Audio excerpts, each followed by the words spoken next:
Father, palagi may nakita multo dyan. That is not a soul. Okay? Hindi kaluluwa yan. Demonyo yan. Ang mga kaluluwa ay nasa impyerno, nasa langit, o nasa purgatorio. Hindi sila nananahan dito.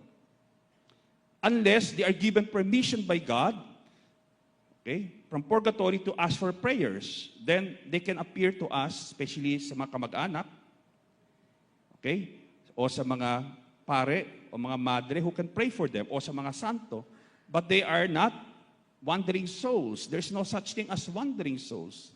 Lahat ng mga multo na yan, okay, they are diabolical forces, sabi ni San Agustin. Kaya huwag tayong maloko. All you have to do, huwag kayo tumawag ng mga espiritista para kausapin ang mga kaluluwang yan. All you need is a priest who will do a deliverance prayer para matanggal yung mga spiritong yan.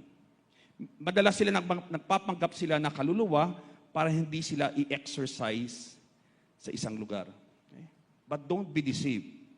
Because if they are really souls, unang-una, kapag yan ay kaluluwa, humihingi ng sakripisyo o dasal o misa, then makikilala mo sila. And secondly, they will not make you afraid. Okay?